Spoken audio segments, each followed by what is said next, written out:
Confusion. It's a really bad thing, especially when you're about to buy an expensive product from your hard-earned money. But there's a specific kind of confusion between a lot of Indian guys when they walk into a Bajaj dealership as to which one to buy, the legendary Pulsar 220 or the iconic Pulsar NS200. Well, today let's get that confusion out of the way and compare both of these bikes in detail. Let's get started.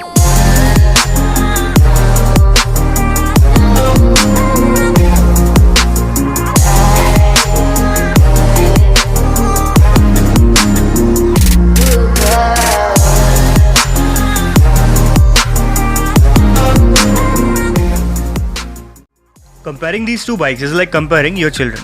It feels bad to like just one of them. But for the sake of this comparison, let's get that guilt out of the way. Now, the first and the most obvious comparison between these two bikes is in terms of their looks, as the looks of these bikes alone have given these bikes such a huge cult following. The NS is generally referred as the Naked Wolf due to its edgy and muscular design. The sharp-looking headlamp with those demon-eyed DRLs makes its front end really distinctive. The side profile is dominated by the muscular tank with its bold extensions and the Pulsar branding proudly written over it. The tail section looks stunning due to its factory-fitted tail tidy in its geometrical design and metallic finish. And obviously, the iconic Pulsar tail lamps still look distinctive and iconic. In all, the design and the proportions of the NS makes it look like a hunkered-down wolf ready to hunt. The proportions are nearly spot on. On the other hand, the 220 has a more curvy, a more substantial design. When the 220 came out, it was definitely the most radical bike on the Indian streets with its projector headlamp, a rear fairing setup and an iconic tail section with a rear disc. Yes, the 220 was the first bike I saw a rear disc fitted to, and I still remember being awestruck as a young kid looking at such a distinctive bike back in 2007. The design has aged really well with just new graphics added over the years. But compared to the NS200, it does show its age due to the overall length, the typical 2000s bike proportions and the inferior mechanical components. So in the looks department, it's the NS which stands out. In terms of specs, the NS gets a 199cc single-cylinder SOHC 4-valve triple-spark liquid-cooled motor with a 6-speed gearbox. While on the other hand, the 220 gets a 220cc single-cylinder SOHC 2-valve twin-spark air and oil-cooled motor mated to a 5-speed gearbox. As a result of the superior engine hardware, the NS produces 4 PS more at 24.5 PS at higher revs, while the 220 produces 20.5 PS at slightly lower RPMs compared to the NS. On the other hand, both bikes produce the exact same 18.55 Nm of torque, but the NS makes its peak torque at a higher 8000 RPM, 1k RPM higher than the 220. One thing to note is that the NS has actually gained more power and torque after the BS6 update, while the 220 has actually lost around 0.6 PS and 0.6 Nm after the BS6 update. Talking about the suspension setup, both get same 37mm telescopic forks up front, but with different tuning and a slightly different hardware. The NS gets more modern 9-step preload adjustable monoshock at the rear, while the 220 has to do with the old school twin shock setup which has 5 steps of preload adjustability. The NS though gets a slightly thicker box section swing arm. The NS gets a 300mm petal disc up front, while the 220 gets a regular drilled 280mm disc. Both get a 230mm disc at the rear, while the NS again gets a petal disc at the rear as well. Both get single channel ABS and RLM as standard, but considering their performance, I'd like to see dual channel ABS on both of them as soon as possible. Talking about the dimensions, the seat height of the NS200 is 805mm, while that of the 220 is 795mm. Wheelbase of the NS is slightly longer at 1363mm, while that of the 220 is 1350mm. Ground clearance on both of these bikes is pretty much the same. The NS has a clearance of 168mm, while that of the 220 is 165mm. Okay, done with the specs, let's compare them on the basis of the riding feel.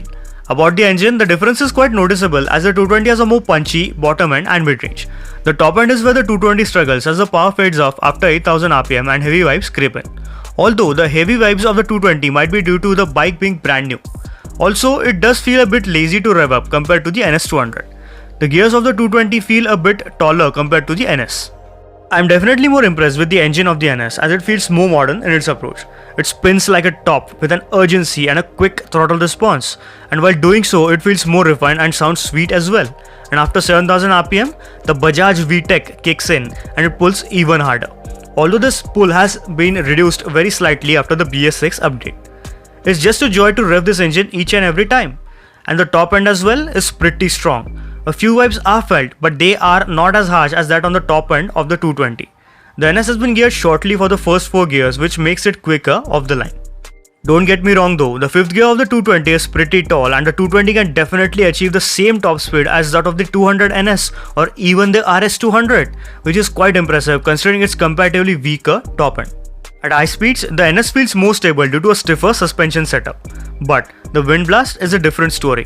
That's obvious as the 220 gets a fairing and a fairly large windscreen.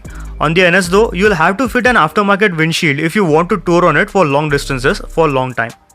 In terms of touring abilities, both bikes are great, but the NS will be capable of touring at higher speeds as its engine feels less stressed at high revs.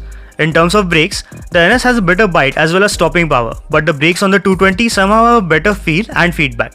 Suspension on the 220 is on the softer side, which means that you can take it off-road with more comfort and peace of mind. Despite having an old-school twin-shock setup, it isn't bouncy and stays planted on rough roads as well. The suspension on the NS2 is quite well balanced as it offers great stability but isn't as hard as some of its sporty 160cc competitors. The bottom end torque of the 220 is really helpful in the city traffic as you don't need to rev it much to get it off the line. The clutch on the 220 though is very slightly heavier than the 200 NS. Both of these bikes are very flickable and easy to use in heavy traffic, but the NS200 feels a bit more agile as it has a lower center of gravity and an aggressive steering geometry. Talking about the ergonomics, the 220 has a very comfortable and large seat for the rider and pillion with adequate room to move around. The clip-ons on the 220 are slightly lower than the NS but are actually closer to the rider. The foot pegs of the 220 aren't as rear set as that of the NS200. On the NS200, the rider's seat is slightly shorter and flatter as compared to the 220 with around 20% stiffer cushioning. Now the 20% figure isn't accurate but is an approximate measure. The clip-ons of the NS aren't too low but slightly away from the rider. The foot pegs are slightly rear set as that of the 220. In all, the seating posture is slightly more relaxed than the 220. Pillion seat of the NS though is smaller and is harder and also taller compared to that of the Pulsar 220. About the seat heights, you won't feel any noticeable difference in both of them.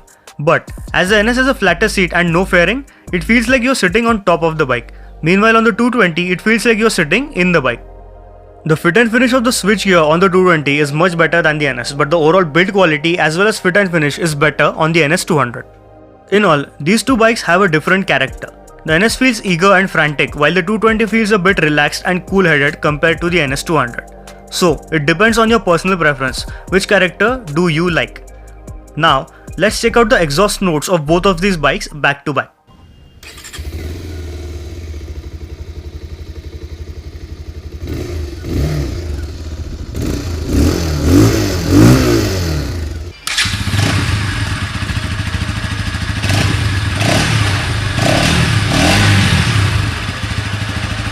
After the BS6 update and the multiple price hikes in 2020, the ex-showroom prices of these bikes as of July are 1.28 lakhs and 1.19 lakhs respectively for the NS200 and the Pulsar 220, which adds up to around 1.55 lakhs on road for the NS200 and 1.40 lakhs on road for the Pulsar 220.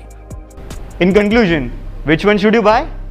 Well, if you ask me, I'll always go with the Pulsar NS200 as it offers much better equipment, much modern equipment, more features and also better performance.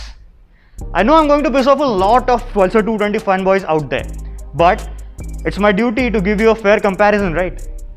The Pulsar 220, let it be an iconic bike, but it's started feeling a bit outdated nowadays, especially when you compare it with the Pulsar NS200. So that's pretty much it from my side. Special thanks to Pagaria Bajaj for providing me both of these bikes for a detailed comparison. Contact details are in the description down below. Thanks for watching. I'll see you next time.